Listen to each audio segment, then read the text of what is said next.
Guys, kumusta po kayo? Magandang araw po sa inyong lahat. Okay? Ito po si MV Maski BTV. Ang ating pong video ngayon ay tungkol po sa paano natin ititest o kaya paano natin malaman kung ang yung chinso natin ay malakas o hindi. So sa pamamagitan nitong video na to guys, ito po ay nagbibigay ng inyong kaalaman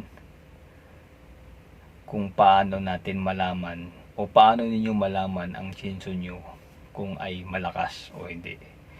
So stay tuned lang guys, kasi ititest natin yung ating chinso na walang kadina.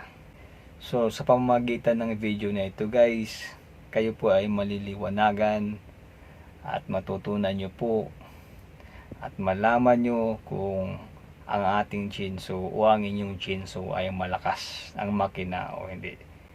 So stay tuned lang guys hanggang sa huli, kasi nandoon yung proseso sa pag-test ng ating makina ng chinso.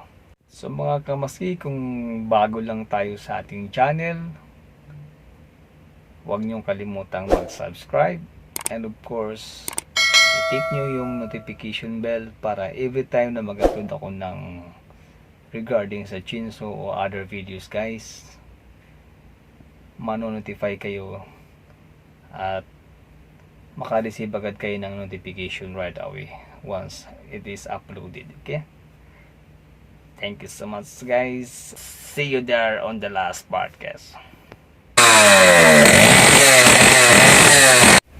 Hey guys, this is MV Maski TV. This is to my foreign subscribers guys. Yeah, so if you are watching my video, because I was spoke in Tagalog and sometimes in Bisaya, okay, so I have to speak English now. So this video is regarding how to test the strength, the power strength of your engine of your chainsaw guys. Yeah, if you don't know how to test, so this is the time that you will know. Even though you don't have the actual test with this guide bar and the suit chain, so this is the time that you will test your own diagnostic guys, how to test this power, the strength of your chainsaw.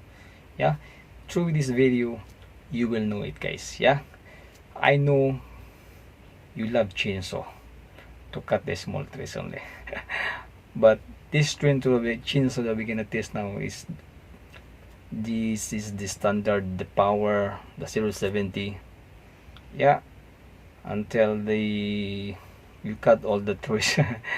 Yeah, this is for the big one guys. Yeah, so for those who have their own chainsaw, this is the time that you will know how to test the strength, the power of your the engine of your chainsaw guys. Okay, stay tuned because this is the last part of this video.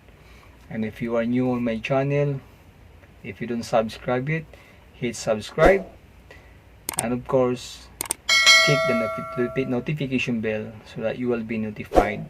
You will receive notification for all my updates, for all my new videos regarding this repair and troubleshooting diagnostic for chainsaw guys. Yeah, stay tuned guys, and more coming videos from MV Maski TV. And then thank you so much for watching, and God bless everyone.